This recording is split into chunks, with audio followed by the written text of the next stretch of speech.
Welcome to the Cloud Pod, where the forecast is always cloudy. We talk weekly about all things AWS, GCP and Azure. We are your hosts, Justin, Jonathan, Ryan, and Matthew. Episode 325, recorded on October 7, 2025. DB or not to DB? That is the backup question. Hello, Ryan. How are you today? Why, hello. It's really hard to do that introduction. And our Justin's got it down to a science. And then you have to segue into a thing. Yeah, he just magically segues. And I'm like, I don't know how you do that. Yeah. Well, it's just us today with attentive listeners, you'll notice. Yeah, for our 5 listeners today, which probably will be a Ryan and a Justin, but don't worry about them. So let's kick us off with AI is how ML makes money. OpenAI Sora 2 lets users insert themselves into AI videos with sound. Introducing synchronized audio generation alongside video synthesis, matching Google Veo 3 and Alibaba WAN 2.5 capabilities. This positions OpenAI competitively in the multimodal AI space with what they call their GPT 3.5 moment for video. The new iOS social app, because that's always the way you solve everything was with apps, features allows users to insert themselves into AI-generated video through cameos, suggesting potential applications and personalized content creation and social media integration at scale. Sora 2 demonstrates improved physical accuracy and consistent across multiple shots, eliminating all the randomness that used to happen when you would teleport or randomly become deformed.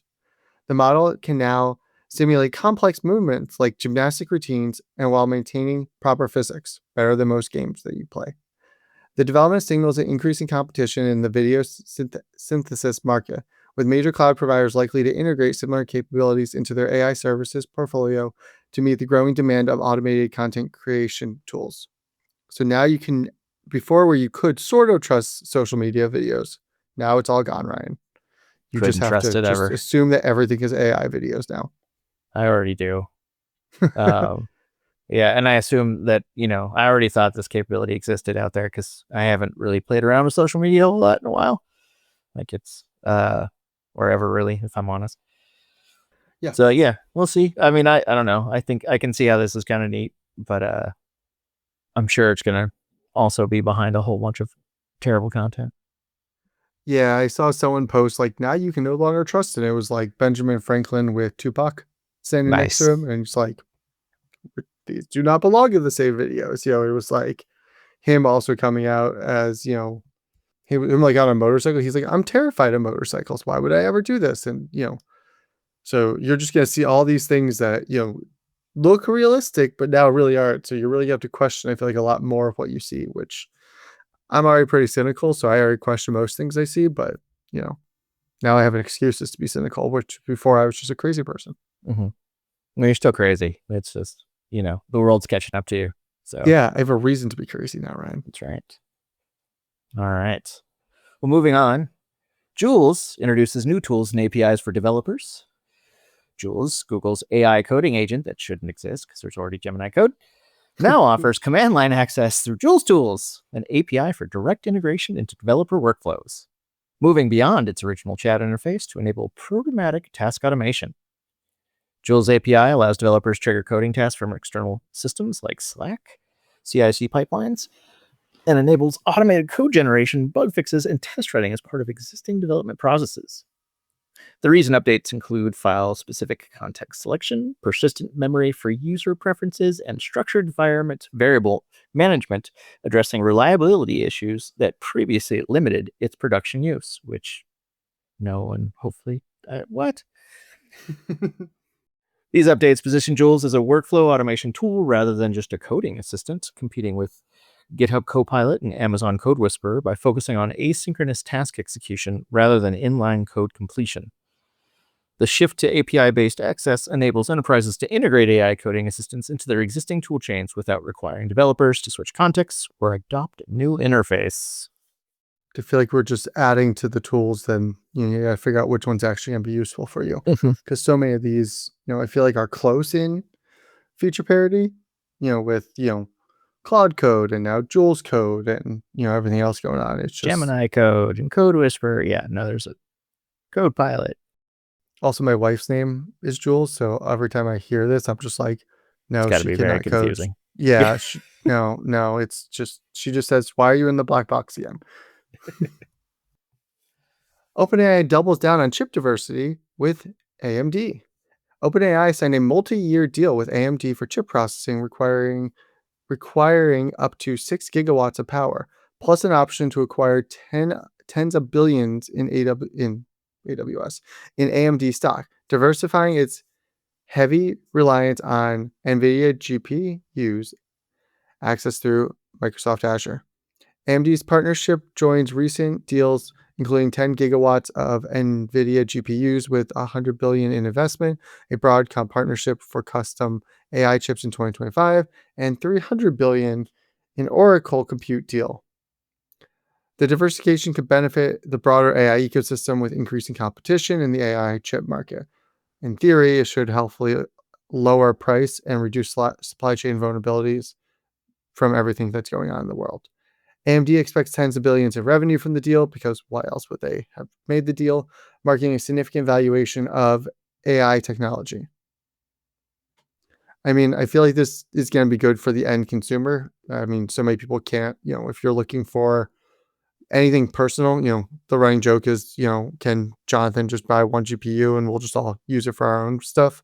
But you can't even get those GPUs. So hopefully this will help kind of clear out the market a little bit and make things be a little bit easier so that, more companies can innovate, because right now everyone's stuck on just the NVIDIA GPUs. I'm stuck on this article sort of using gigawatts of power as a unit of measurement for GPU. Like, that's hilarious to me. Like, we're just there's not this many GPUs, but like this much in power of GPUs. My assumption is it has to go to like data center buildouts. So I mean, I get it. Yeah, it's just kind of funny to. Well, I would assume maybe like NVIDIA is like, okay, it forces us to become more efficient. So if we can make our processors 5% more efficient, keep the same price, but these people are committing to buy the same number of gigawatts, we win on the deal. Well, maybe. Hadn't thought of it that way. It's crazy. Yeah, I like to manipulate things. So I looked for it. Had a lie with numbers. Let's see how you are. Yeah. Hey, I have to build PowerPoints for work. I understand how you present the data you want. I'm sure I'm not as good as Justin, but Yeah. You're definitely the next runner up. I can tell you that much. All right, moving on to AWS. AWS is going to become the official cloud and cloud AI partner, because you got to have AI, of the NBA, WNBA, NBA G League, Basketball Africa League, and NBA Take-Two Media.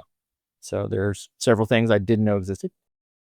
With this partnership, they're launching Inside the Game, powered by AWS, a new basketball intelligence platform that processes billions of data points using Amazon Bedrock, and SageMaker to deliver real-time analytics and insights during live games.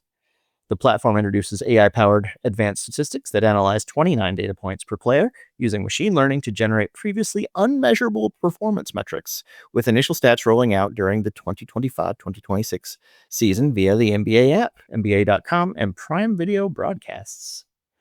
Playfinder technology uses AI to analyze player movements across thousands of games, enabling instant search and retrieval of similar plays for broadcasters and eventually allowing teams direct access to ML models for coaching and front office workflows. The NBA app, NBA.com, and NBA League Pass will run entirely on AWS infrastructure, supporting global fan engagement with personalized in-language content delivery while complementing Amazon's 11-year media rights agreement for 66 regular games on Prime Video. This partnership demonstrates AWS' expanding role in sports analytics beyond traditional cloud infrastructure, showcasing how AI services like Bedrock and SageMaker can transform real-time data processing for consumer-facing applications at massive scale. I mean, it's interesting, which is how I'm always surprised Amazon doesn't kind of get in trouble here, is where they're taking, okay, you're going to leverage our AWS cloud. We're going to sell you on Amazon Prime Video. They're kind of, bundling everything together. And I'm sure, which is how they make some of these deals, which is great for them because they have that capability. But at the same point, I feel like at one point we're going to get into like the 1990s, Microsoft antitrust because they're kind of just tackling everyone into their little home, and they have to, they're controlling everything at that point. Yeah, for sure. I mean, if you're Disney or, well, I guess it's all Disney because they own ABC and ESPN, and I don't know who owns TBS, but that's where I've seen basketball games before. But if you're, one of those traditional providers, like how are you going to compete with all of the other bits of the platform that you don't natively run? So it is kind of, one of those things, but it's, we'll see how it all shakes down. I do like the AI analytics in sports, like the AWS is already in the NFL and F1 racing. And it is kind of a neat sort of add-on when they incorporate it into the broadcast. But I think that's just some of the data nerd. Yeah, but I also feel like a lot of that was already there. Now they just branded it, go back to what we call the topic, ML is how AI makes money. A lot of that stuff has been there for a long time. You've already seen those stats of 57% of people don't make the kick from the 55-yard line, or whatever the stats are. You've kind of already have that, a lot of that was there. They just rebranded it and throw it a little bit more in your face now. Yeah, I think it's a little bit more real time. I think there was a lot of statistics, but I think it was, humans crunching the numbers, and so you had teams of people as part of broadcasts, quickly putting stuff together. It is one of those things where some of it exists and some of it's been done by humans, and I don't know, it's a neat addition. Could be just be branding, but I think it's a couple of different things I've seen is a little bit different. All I can think of is the story from my grandfather when they put the yellow line on the field in football. When he first saw it, he was like, how are they moving the line so quickly? And this was, in the 70s. So I clearly wasn't alive. It fascinated him, even when he went to the games, he didn't notice it wasn't there, but then on the field when they added it, maybe it was later than that, but I remember, him telling me the story about this. So, it's kind of how I feel like some of this is, which is cool. For sure. Yeah. It's definitely the next generation of that. Yeah. AWS introduces self-service invoice correction feature. For customers that have run into this, I'm sure this has been a massive pain for them. AWS launches self-service invoice correction feature, allowing customers to instantaneously update purchase order numbers, business legal name, addresses on their invoices without contacting Microsoft support. This must have been a pain for a lot of people for them to implement this, because I've never had to run into this, thank God. But then again, I don't pay a lot of my bills directly. I let my company deal with that and the finance teams. Where you would have to open a ticket with AWS, deal with the volume and wait for them to get back to you. This guided workflow in the console lets customers update both their account settings and existing invoices, providing immediate corrections for prior downloads. I want to self-correct my invoice to be $0, but I noticed that that's specifically not one of the features they mention here. So this is just changing my name at the top. I guess I could point it at someone else. It's kind of the same thing. Yeah. I mean, what I thought about first when you said that, I thought about the same thing, which was, it was like, hey, we accidentally had this S3 bucket that was public and got DDoSed in that image, or we accidentally made a thing. So I thought it was going to be like hey, if it's under $300, or whatever, 1% of your bill, they let you automatically fix the problem. And then I got less interested in the story. Yeah. I mean, I'm sure it was a giant pain for, those accounts payable teams who had to deal with getting these corrections out. And it's already hard to, issue a PO and deal with invoices. So I'm sure it's the PO part. A great addition for those teams. Yeah. It's the PO part. I can't imagine how often businesses, and maybe I'm wrong, change their legal names. I mean, addresses, yeah, I've had to deal with that already multiple times in my career. But the POs is probably really the pain point that sparked this. EC2 Image Builder now provides enhanced capabilities for managing image pipelines.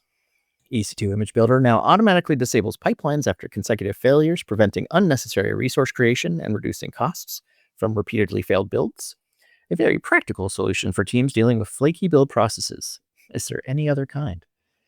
The new custom log group configuration allows teams to set specific retention periods and encryption settings for pipeline logs, addressing compliance requirements and giving better control over log management costs. The update targets a common pain point where failed image builds could run indefinitely, consuming resources and generating costs without producing any usable outputs. The features are available at no additional cost in all AWS commercial regions, including China and GovCloud, making them immediately accessible through the console, CLI, API, CloudFormation, or the CDK. It's everywhere. And these enhancements position Image Builder as a more mature CI/CD tool for AMI creation, competing more effectively with third-party solutions by addressing operational concerns around cost control and logging flexibility. I mean, I just like this because it automatically disables the pipeline, and I feel like this is more for, hey, all those old things that you forgot about that are running that just keep triggering daily that break at one point, or you hope break, so you actually don't keep spending the money on them. That's a pretty nice feature, in my opinion, there, where it just stops it from running forever. Because then you're like, okay, this thing I care about is broken. Now let me go figure out which one of these 15 failures, because I don't have proper monitoring set up because it's an internal tool, and maybe I set it up 100% correctly like I was supposed to. Don't judge me here. And then the other piece is the log retention. Like, I don't care about some of my, hey, one-off builds, but maybe I care about my bricklayer builds that I need to keep for a year for compliance reasons. But having kind of that control, and in my opinion, most of the time just shrinking it down because it's a base image. CloudWatch log, costs a lot of money if you don't set that retention period, and by default it's not there. So those two pieces are pretty nice, at least in my opinion. Yeah, especially if it's just running forever and ever and ever, right? Logging had its failures. I haven't had the problem where like it runs indefinitely and like the EC2 instant runs indefinitely. But maybe that's just an edge case I haven't ran into yet. I mean, I guess I haven't seen it where the EC2 runs indefinitely, but I've definitely seen it where it, starts up every day, runs for an hour, and then dies at some point, and then eventually will shut itself down. Yeah. I mean, that's where if you're building a real platform as a service, you have proper monitoring and alerting and, do all those good things. Mm-hmm. And, I try to do that all the time, but, there's sometimes you're like, great, this is up. Oop, this POC went into production. Great. That has never happened to anyone in this podcast, I'm sure. No, never once. Open source MCP server now available for Amazon Bedrock Agent Core. AWS released open source MCP server for Amazon Bedrock Agent Core. That's really difficult to say. Say that 3 times, yeah. I'm struggling to say it once. And in our notes, it says model context protocol. So every time I see that, I'm like, skip that, go to MCP. We should just do the podcast about how hard it is to do what Justin does every week. Yeah, we really should. Anyway, I'll start this section over. AWS releases open source MCP server for Amazon Bedrock Agent Core, providing standard interface for developers to build, analyze, and deploy AI agents directly in their development environments with one-click installation in their IDEs. Obviously, like Kiro, because what else would Amazon first, or Amazon Q, because those are obviously the most important, or other tools like Claude Code and Cursor, which are ones that most people probably use. Don't forget Jules. Oh, you think it Just actually kidding. integrates? Probably it not. might. Well, it's an MCP server. That's the point of them. Yeah, it's the Swiss Army knife here. MCP server enables natural language driven agent development, just like every other MCP server, allowing for developers to iteratively build agents and transform agent logic into work that the Agent Core SDK before deploying to development accounts, because who doesn't deploy right to production? Streamlining the path for prototypes to production. See? Directed to production. Mm-hmm. Yeah. This integration addresses the complexity of building an AI agent development by providing unified protocols that work across multiple development tools, reducing friction between local development and your, one person that's still stuck on Emacs or Vim or whatever the legacy thing that they develop in, and AWS deployment while maintaining security and scalability capabilities. Obviously, you've never used AI because I've had it pull really dumb things from a security perspective. No Might way. have been that old NPM package the other day. It was the one that was vulnerable a few weeks ago. Mm-hmm. Yeah, I had something that pulled that version. I was like, Oh. yeah, thanks. Yeah. For businesses looking to implement this might help reduce development time and technical barriers for your development team. Yeah, this is one of those things where I'm a team of one right now doing like a whole bunch of like Snowflake development of internal services. And so like, I'm like, what's this for? I don't get it. This is fine. I don't understand the problem. But I can imagine that this is something that's really useful more when you're like spreading out against teams so that you can get sort of unification on some of these things. Because if you have like a team of people all developing separate agents that are in theory somehow going to work together, which I don't think there's a lot of, like, I don't think we've quite figured that out. So I think this is a step towards maybe working in that direction. We'll see. Yeah. I don't know. I think it's just another way, it's another MCP server for something to talk to. So you can have it build your agents for you. So you're having the agents build the AI, build the agents that other agents talk to, which will help build the AI, which will build more agents. And we definitely don't have Terminator happening anytime soon. And then you'll have agents that you need to identify the other agents and let you know about the other agents. At what point do we have enough agents? We'll never have enough agents.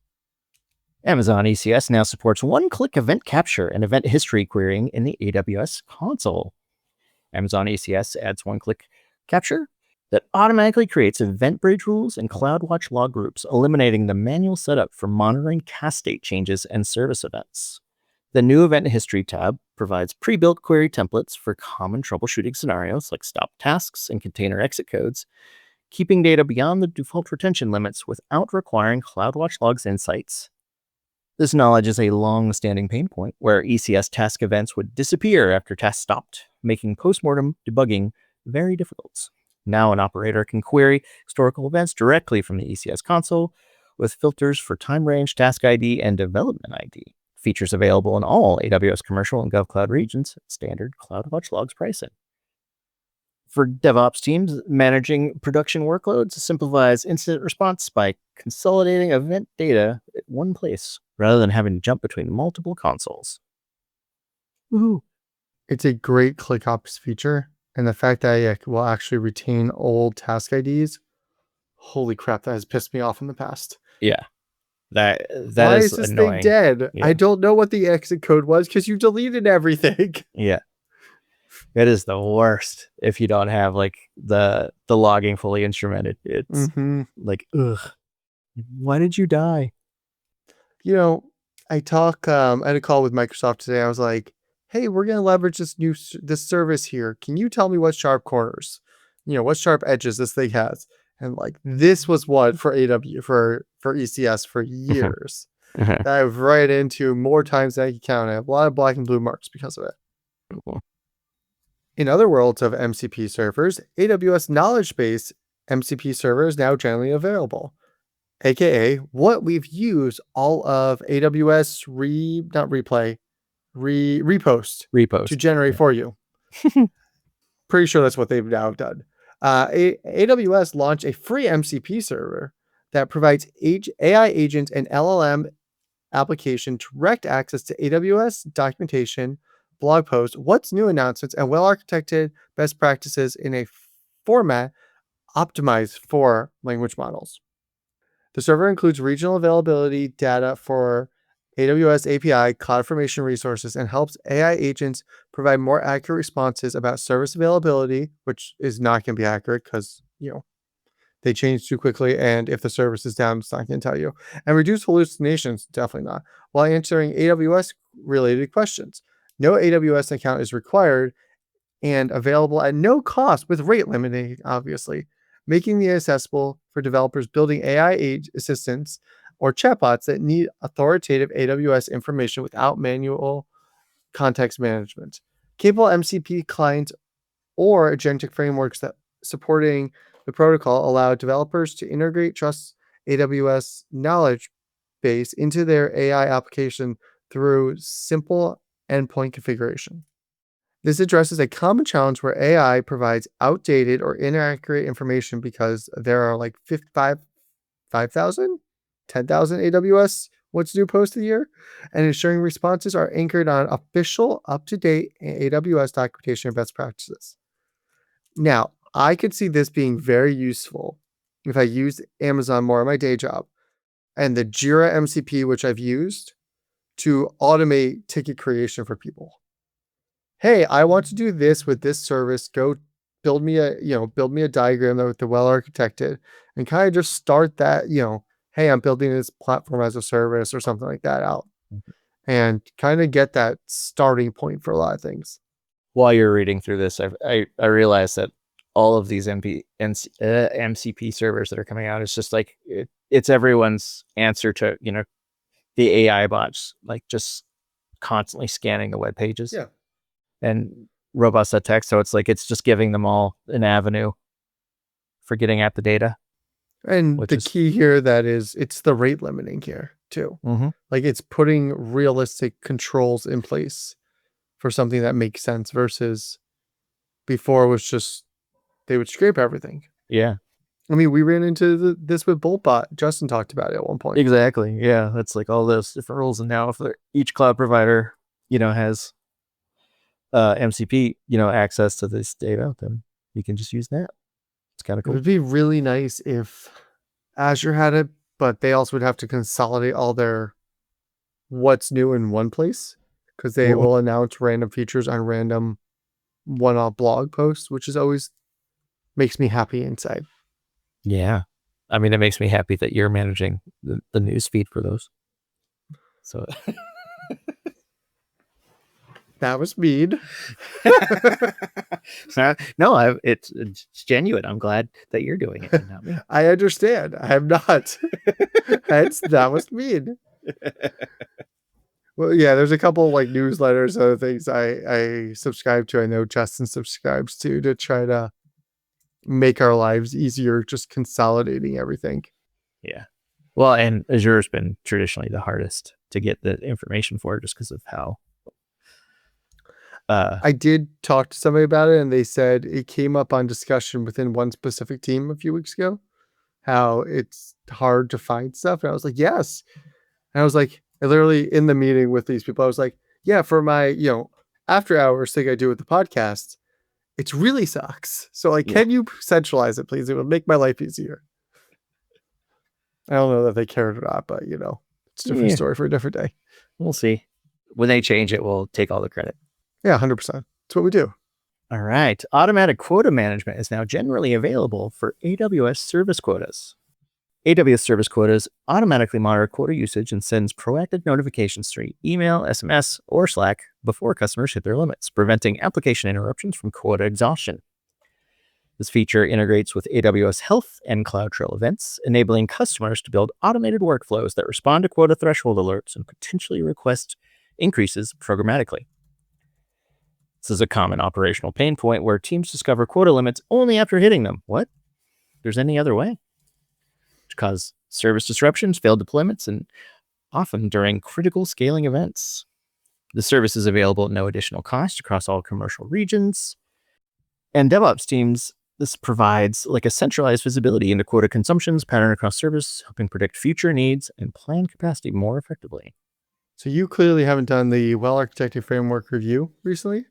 Not recently, no. I was doing one at one point recently for somebody, and this comes up in there. How do you manage your AWS service quotas? And now I really want to just respond back with, I've automated it by yourself. So remove the damn question. This is not useful. I mean, it's funny because like when I was managing AWS lists, we automated this too, but not in a proactive way, but by using our account management tool to just artificially inflate everything to crazy limits. So. You're lucky. I think I requested a little bit at one point, like they wouldn't do it. And it was like, I learned never choose like 80% of your current, like whatever your limit is, do like 80% of that. And I always request that. If you go over 100%, they immediately have to ask the teams. And I'm like, you're telling me going from 5 to 20 EC2 instances is like, no, like, come on, people. Yeah. But this is definitely a nice one that does integrate. You link it up with SNS, you can get the notifications. You should implement this if you're running this at an organization. It will save you an outage, I guarantee you. I know when they rolled this out on Google Cloud, I used it immediately just because it was one of those things. It's such a pain. And I think Google's thresholds on their service limits are very unfriendly compared to AWS in terms of instance types. And there's a lot more complexity to them because they like not only do you have quotas per instance type, Isn't it the shaping feature too? yeah, you have all the quotas that are CPU and memory and disk, and it's all separate. So you can actually increase your quota for this instance type, but then still not be able to launch because you didn't do the other thing. You're like, ah. So this is definitely something that's incredibly useful to automate, when you get close to a threshold. And then, the trick is figuring out the circuit breaker, for just blowing it all up. But yeah, whatever. It's just money. I'm not the CFO. I'm good. Amazon RDS for DB2 launches support for per native database backups. And just specify that because both Ryan and I missed this. Yeah. So I'll tell you afterwards what we thought the feature was. RDS for DB2 now supports native database level backups. The key there is level backups, allowing customers to selectively back up individual databases in a multi-database instance rather than full instance database snapshots. This addresses a common enterprise need on RDS DB2 ? Of moving specific databases between environments.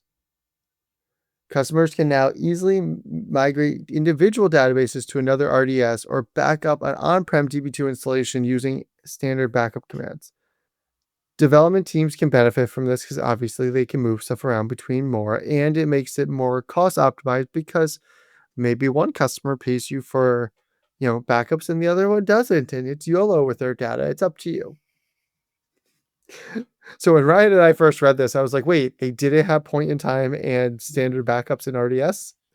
Like what? Like that was confusing. So I added the story because of that. And then when I actually read the story later, it made a lot more sense. Yeah, I think, Matt and I are sharing like 2-3 brain cells tops this week. So we're struggling through. There was no kids sleeping this week. It's been a sleep strike in my house. Yeah, I don't have as nearly as good an excuse, but anyway, so we're at top of our game. So yeah, we both read this. We're like, what? How do they not have this? And then of course, actually paying attention, you're like, oh, okay. And that's kind of neat to be able to do it separately within the service. Does any I other? wish this existed in others. I don't know. I don't think RDS. I don't think like MySQL does or anything else. Definitely Microsoft SQL does not. Let's be honest here. I know they don't. Yeah. All right, let's move on to GCP. Gemini's CLI for PostgreSQL enables natural language database management, allowing developers to implement features like fuzzy search, my favorite, through conventional commands instead of manual SQL configuration, extension management, which I will never learn SQL, and this is one of those features that will prevent me from having to, which is awesome. The tool automatically identifies appropriate PostgreSQL extensions like TRGGEM for fuzzy search. Thanks. Checks installation status, handles setup, and generates optimized queries with proper indexing recommendations, reducing the typical multi-step database tasks with simple English requests. Key capabilities include full lifecycle database control from instance creation to user management, automatic code generation based on table schemas, and intelligent schema exploration, positioning it as a database assistant rather than just a command line tool. It's a common developer pain point of context switching between code editors, database clients, and cloud consoles, potentially accelerating feature development for applications requiring advanced PostgreSQL capabilities. I really like the potentially increasing people because they don't context switch. It's like, it's a feature. Why are we talking about context switch? Like whatever. Sorry. I don't know. Like if you watch me develop database, it's me on a command line going, huh? What? Okay. And then 15 minutes of poking around Google to get the wrong language version or some ancient, query syntax that doesn't quite work anymore. I think I was just banned from touching SQL at my day job, so it's better off that way. I should just bite the bullet and just delete a whole bunch of data sets so they never like that's the way to get out of it. Did you name your kid Johnny Drop Sables? Yeah. I mean, this is kind of neat. This is another way that, they're putting Gemini everywhere, integrating it across the cloud services. We talked about BigQuery previously, and now PostgreSQL. So it's kind of neat. And I think that, this is going to be just the way we interact with data sets in the future. So it's kind of neat. Yeah, I mean, anything to make SQL better, but I still worry that one, anything that makes me not have to actually do SQL. Let's start with that. But then two, I worry on the flip side, this is where I'm going to get in trouble because I know some developers at my company listen. Developers writing SQL is normally not a good thing. So they write not always the best queries. I mean, I've definitely met some that are good, but we'll bypass that. So I worry the same thing's kind of going to happen here, where it's going to write this like ridiculously complicated inner, outer, union, join. I'm just naming all the SQL terms I know at this point, and it's going to like, crash production databases. Well, the AI told it's going to be like the AI wrote this. Maybe you should have peer reviewed it and looked at this 5,000 line long SQL statement and thought, maybe that's a bad life choice. Ever heard the term out of sight, out of mind? I like that one. That's why you have an SRE team that you're not a part of anymore, Ryan. I see how it is. Now, I don't know why performance is bad. It worked well, Dev. Yeah. It worked on my laptop. Ship your laptop in. Yeah, exactly. Had a moment a couple of weeks ago with a side project I was doing where somebody said, it works here. And I was like, took me every effort not to just send them the meme of like, I'll ship your laptop to production. Yeah. This is why I questioned how I was a consultant for so many years. I think you just stored up all that anger and starting to eke out now. Yeah. It's half the reason to do the podcast with you guys. I got to let out that aggression. That's right. That cynicism has built up over the years.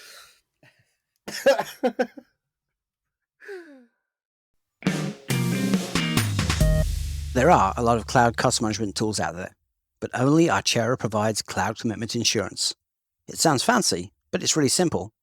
Archera gives you the cost savings of a 1 or 3 year AWS savings plan with a commitment as short as 30 days. If you don't use all the cloud resources you've committed to, they will literally put the money back in your bank account to cover the difference. Other cost management tools may say they offer commitment insurance, but remember to ask, will you actually give me my money back? Archera will. Click the link in the show notes to check them out on the AWS Marketplace.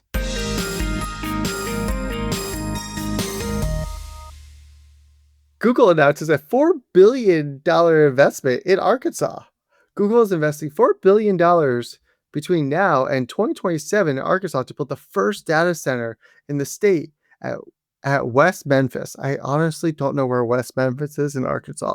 Expanding GCP's regional presence and capability for cloud and AI workload in central US.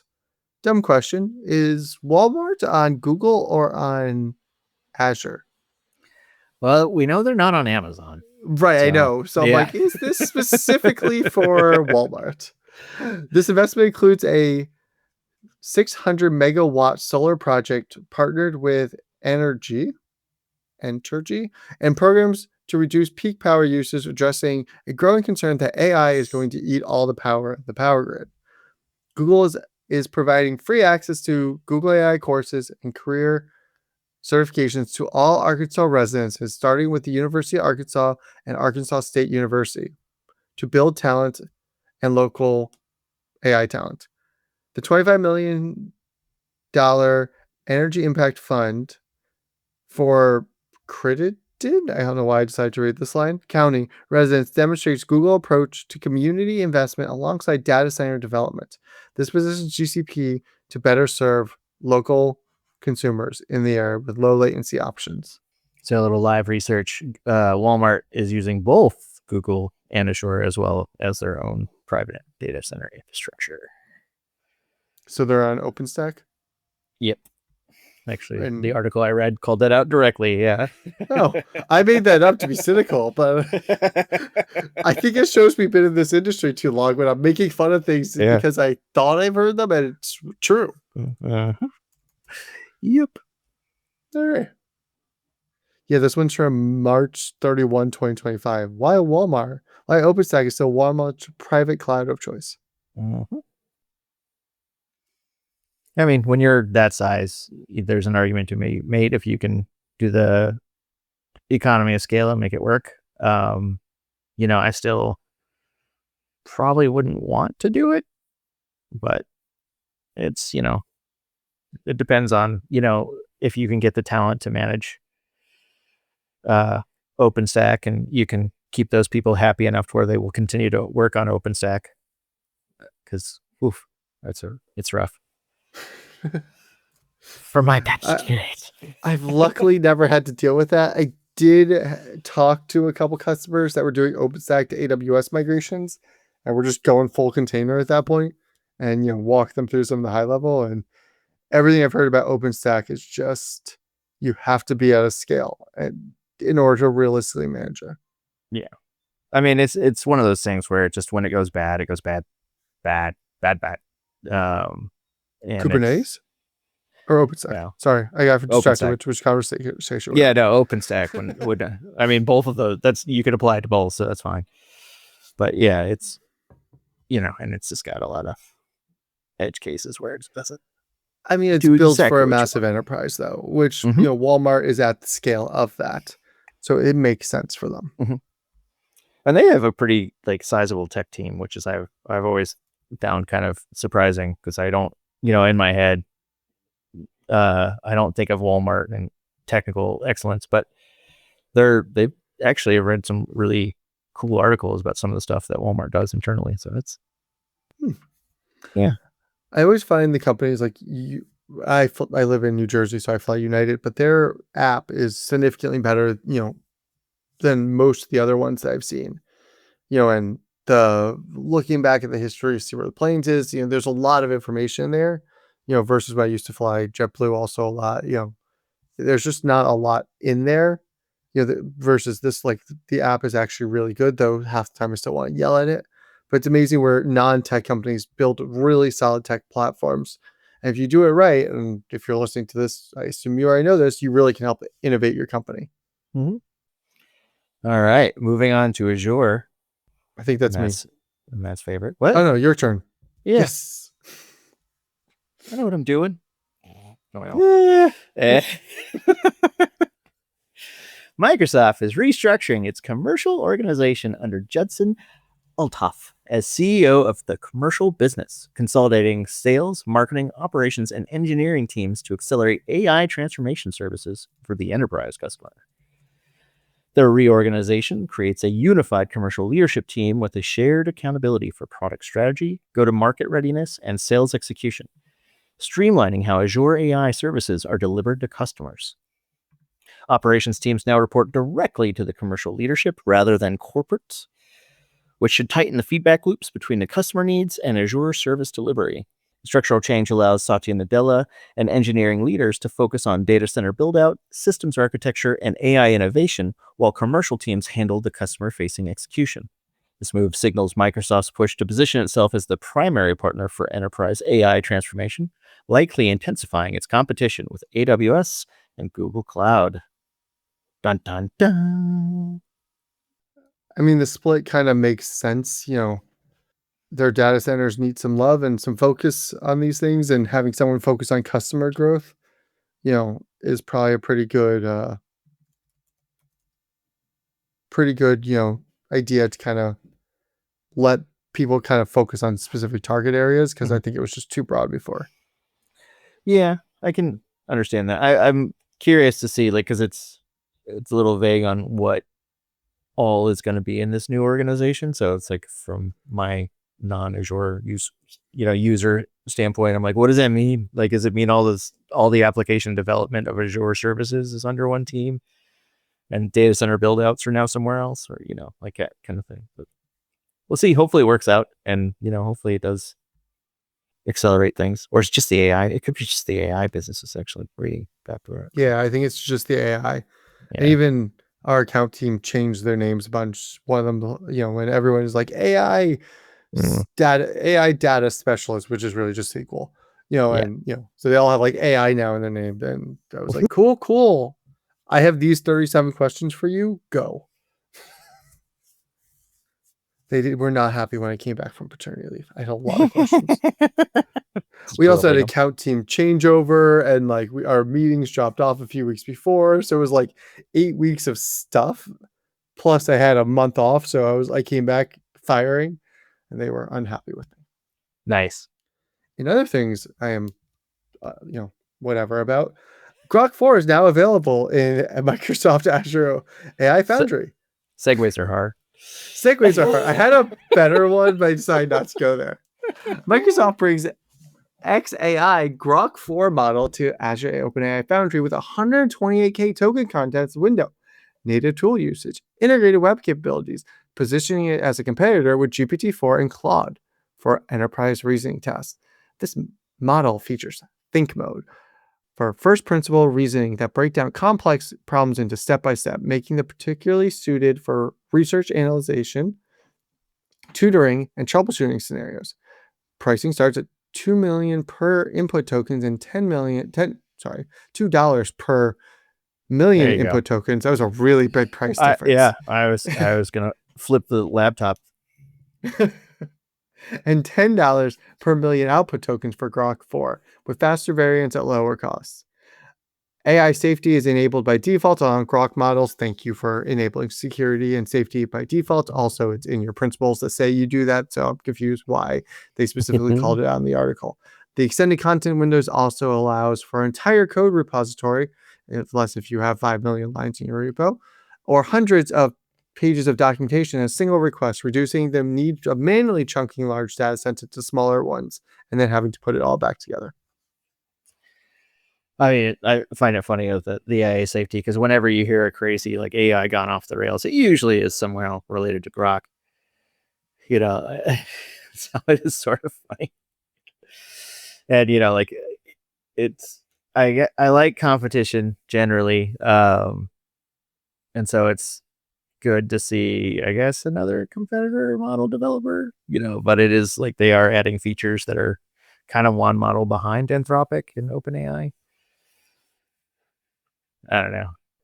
I've never used it, so I don't know if it has its niche or use case. Like, I've seen some people use it for like software development, not so much as in like, Cursor or Ruko or any of those, but just in straight question and answer, and it did provide correct answers. So there was that, but I've also seen it do kind of crazy things.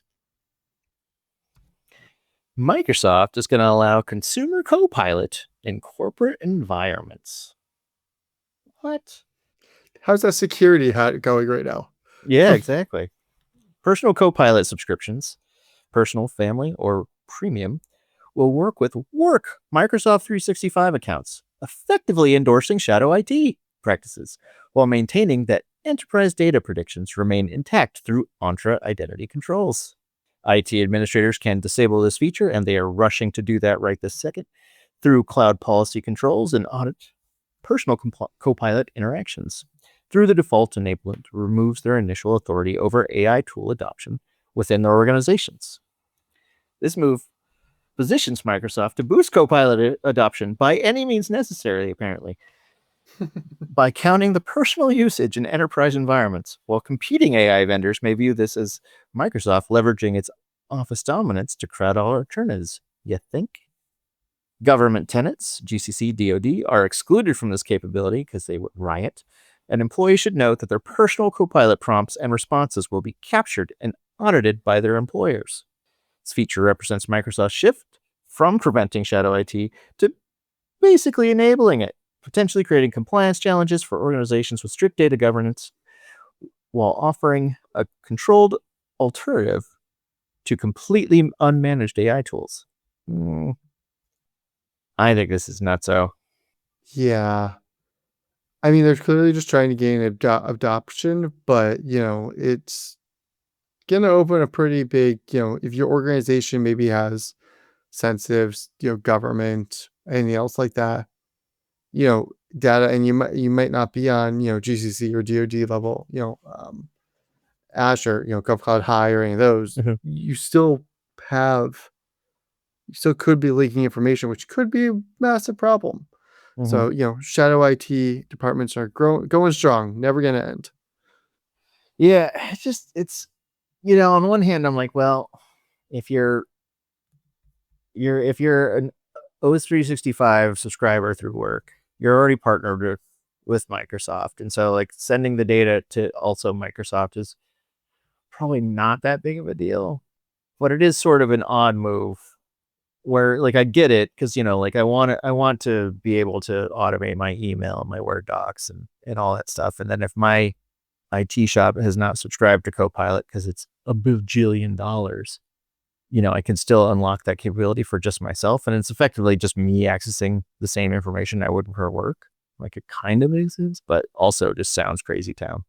Yeah, I mean, if it's all, I assume I haven't looked at this, for O365, it keeps all the data, they don't train on it. The same things like Azure OpenAI, they don't train on it. It's all isolated to your tenant, where they have massive pages on their website about all the security they do to make sure it's not done, and that way everything else along those lines. It's not the end of the world, but if your company has a strict no AI policy or anything else like that, you are letting people have a big loophole right now. Yeah. I mean, and it's like usually a lot of those like no training on the data is part of the enterprise agreement. And I don't know that it's necessarily going to be captured by these personal licenses, but who knows? Fabric mirroring for Azure SQL managed instances is now generally available. Azure SQL Managed Instance Mirroring enables near real-time replication to Microsoft Fabric OneLake without an ETL process. Yay, no ETL tools, supporting both data changes and schema modifications, like column additions, dropping, unlike traditional CDC approaches. But you still have to manage a pipeline a little bit, but they're saying you don't. This feature provides free compute storage on Fabric capacity up to 64 gigabytes, terabytes, free mirroring storage. I am a rough person reading today. With OneLake storage charges only on exceeding the free tier. Mirroring data becomes immediately available across all Fabric services, including Power BI Direct Lake, Data Warehouse, Notebooks, Copilot, allowing for cross-database queries between mirror databases, warehouses, and lakehouses. Microsoft positions the zero-code tool, Zero ETL solution, competing with AWS database activity streams and GCP data streams, targeting enterprise seeking simplification, operational data across and reducing total ownership. Feels like a good way to get more data into the lake and into Microsoft Fabric here. So like they're giving these because there are tools that do not support. I think they already have this for Microsoft for Azure SQL, but I think they might have been in beta. I don't remember, or private preview, whatever it was. But it's a good way to, a lot of customers still use that Azure SQL because you can bring your own license and stuff like that. So a lot of people do use this. So it's a nice, pivoting point to move all your data in there.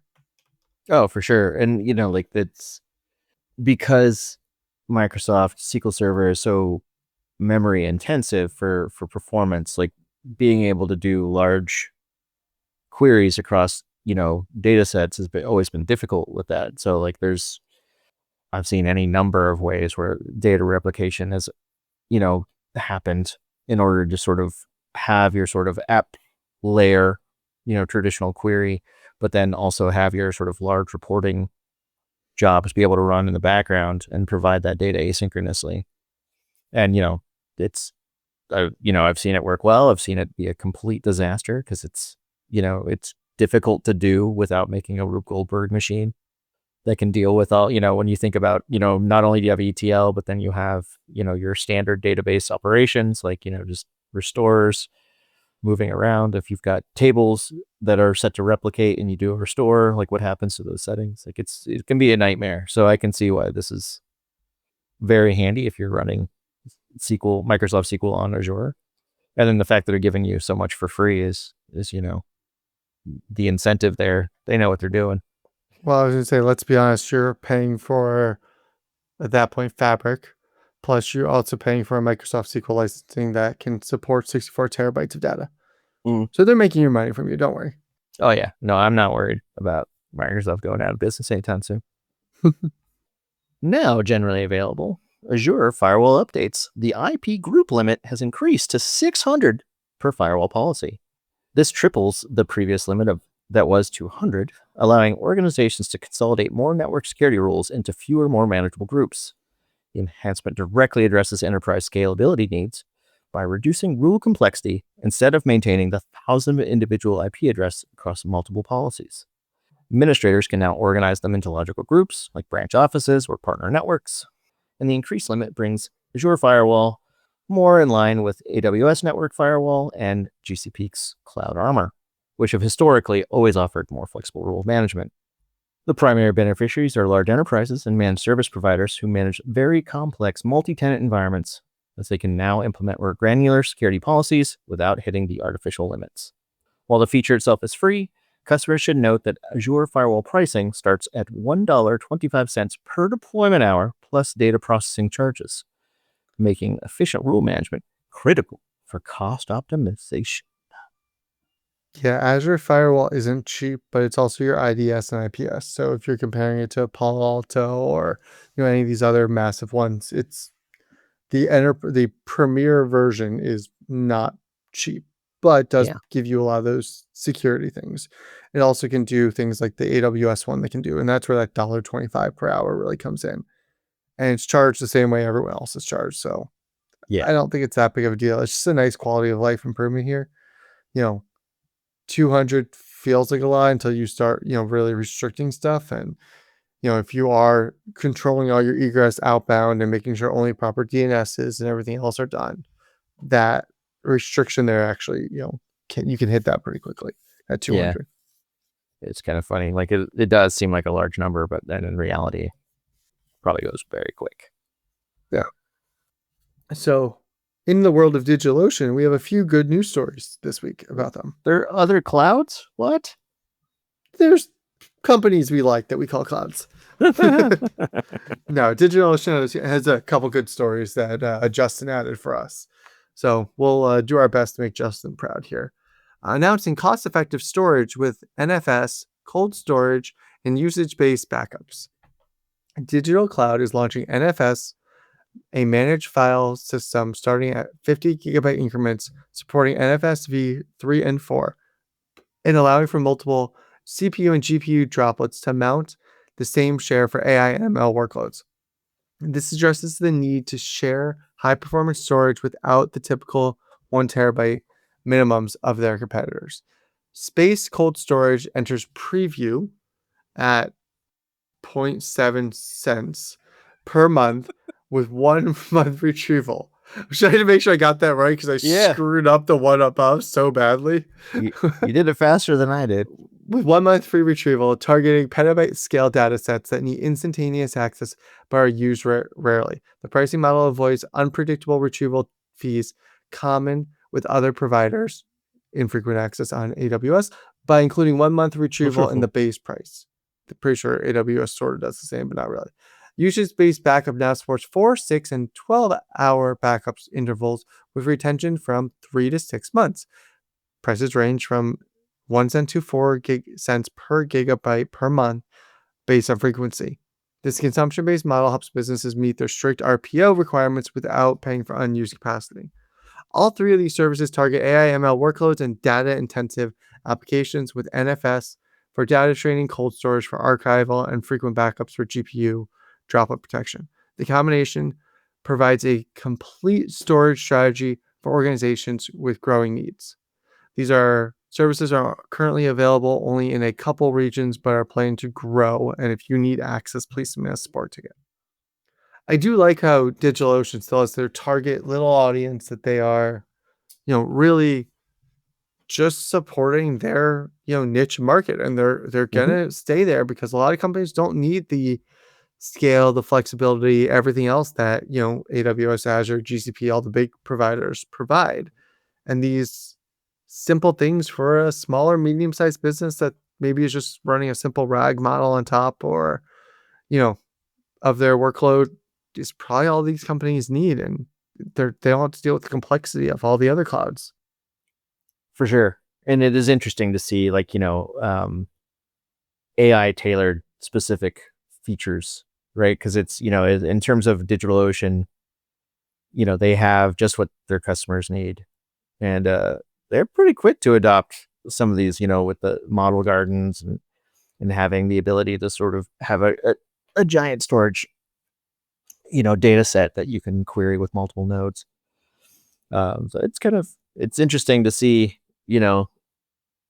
where sort of the industry is going by looking at sort of the smaller guy in the market. And another one from DigitalOcean: build smarter agents with image generation, auto-indexing, VPC security, and new AI tools on the Gradient AI platform.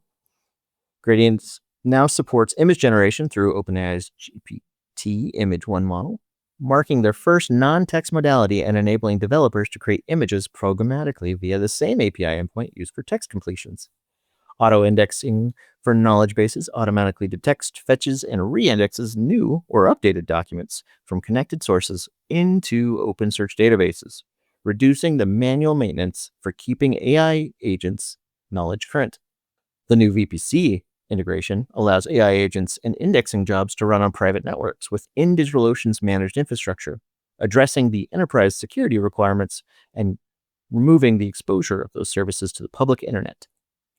2 new developer tools are coming: the Agent Development Kit, ADK, providing a code-first framework for building and deploying AI agent workflows, while Genie offers VS Code integration for designing multi-agent systems using natural language.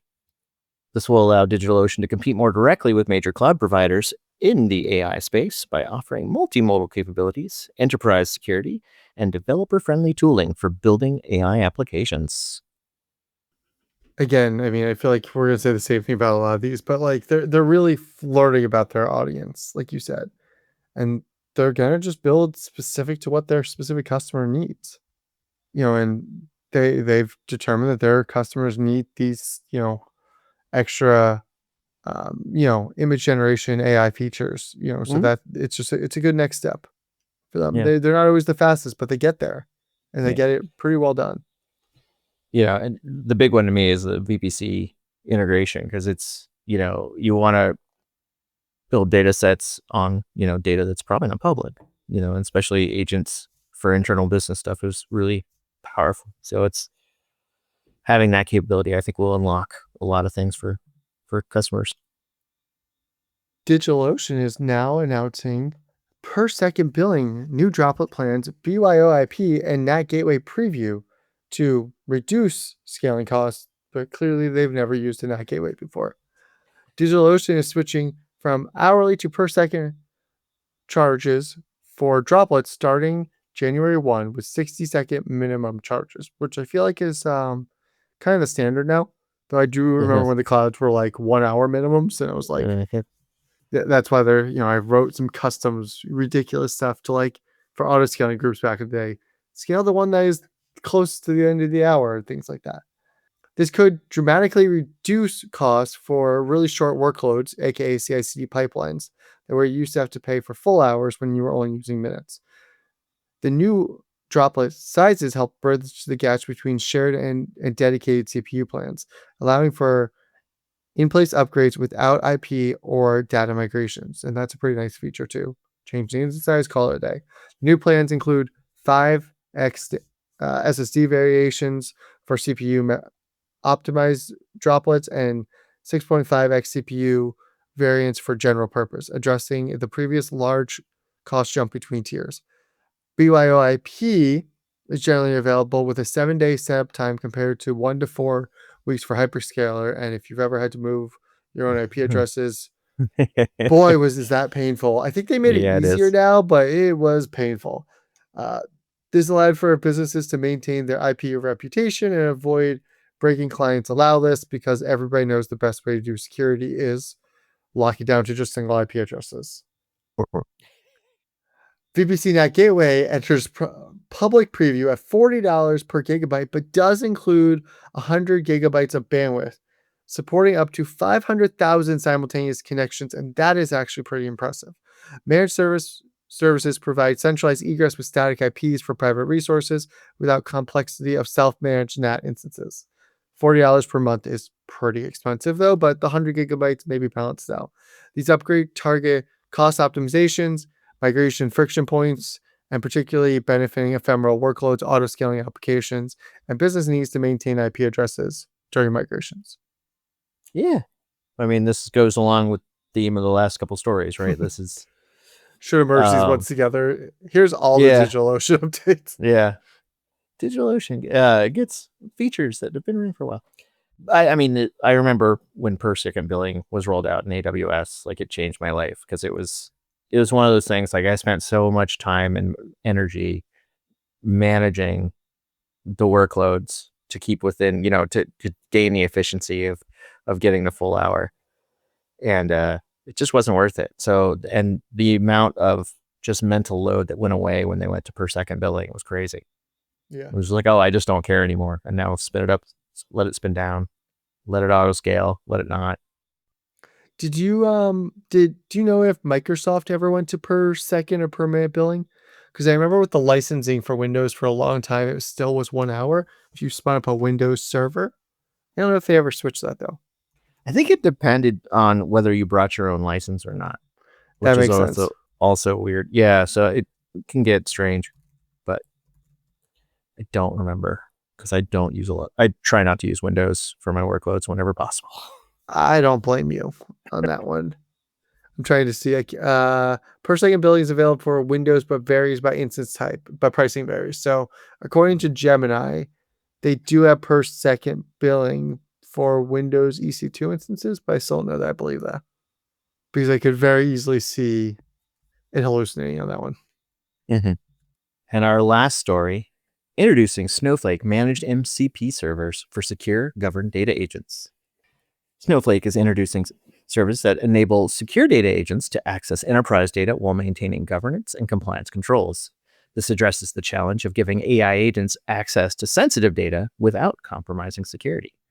The MCP protocol, originally developed by Anthropic, allows AI assistants to interact with external data sources through a standardized interface.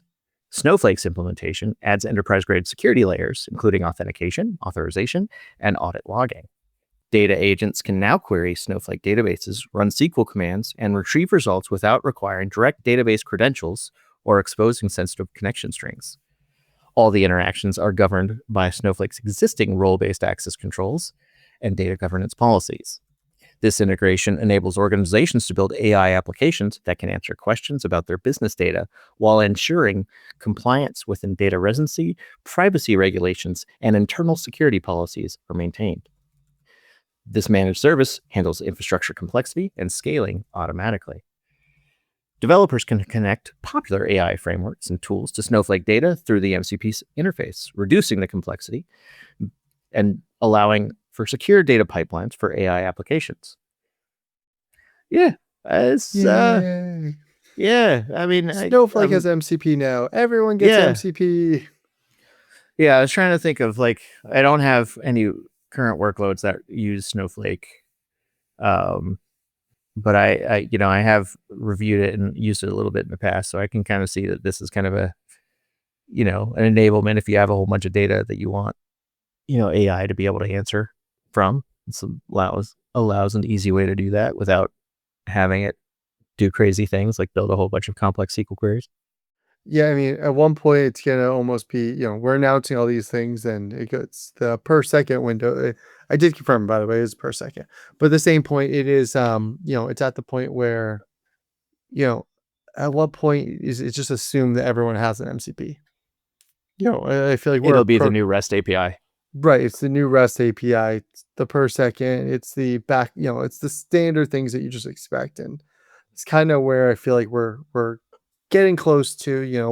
We live on, the edge. I don't know if I can say the bleeding edge, but the edge of I feel like a lot of tech, and that's why we all like to do it. And I assume people listen to us to hear about this stuff. But we're at the point now where I feel like this is just approaching table stakes. Weird enough to say. Yeah, I think pretty shortly it'll be, like we used to make fun of tagging not being, announced with the initial product rollout. Like we'll make the same jokes. Like, oh, it doesn't support MCP right off the bat. Like, what's wrong with you? Yeah.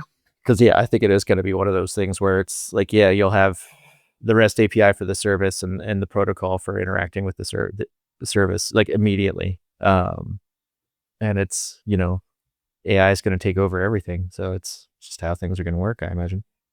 I wonder if REST API eventually goes away. There's also, oh, my brain just died. What's the other API that I swear I've tried to figure out? I mean, I've only tried once. SOAP? No, hold on. Graph. Yeah. No. Yes. Yes. I don't know. If it's not that, then you've come up with some crazy obscure one. I think it's Graph API. Maybe it's Graph Yeah. API? Mhm. GraphQL, yeah. That one hurts my brain sometimes trying to figure out with all the Totally. permutations and other things. I'm like, what are you asking me to do? Mhm. So Yeah, no, I like JSON objects. I like indexing, and variable types. And then the minute you go to graph and you're giving me sort of a semi-relational view of data in the API return. Like I see the power behind it. It's just I have a really hard time designing towards it. yeah. And I think some of that is that I don't really build anything that would benefit from it. So Yeah. I'm usually writing code that's making two other things talk to each other, not really, kind of forming relations. But yeah, it is hard. Well, at least for our brains, considering how little sleep we run on at all times, and we can barely record a podcast. Getting all four of us in a room together last week, I was impressed. It's been like 6 months. I mean, that was for other reasons, but we made it last week, and we made it through this week, Ryan, on sleep deprived Cloud Pod Talk host. I'm proud of us. I mean, know. I do not want to listen back to this, and I apologize to all our listeners. But if you made it to this point, I question your life choices. Yeah. Drop a note in the Slack. I gotta see it. Yeah. We'll have Justin mail you. If you made it to this point, we'll have Justin mail you something. Yeah. He's not here to defend himself. That's right. We can assign him for all the work. That's the whole. Yeah. Go on vacation. I dare you. All right. We'll talk to you next week. All right. Another day in the week in the cloud. Bye, everybody. Bye, everyone. And that's all for this week in cloud. We'd like to thank our sponsor, Archera. Be sure to click the link in our show notes to learn more about their services. While you're at it, head over to our website at thecloudpod.net, where you can subscribe to our newsletter, join our Slack community, send us your feedback, and ask any questions you might have. Thanks for listening, and we'll catch you on the next episode.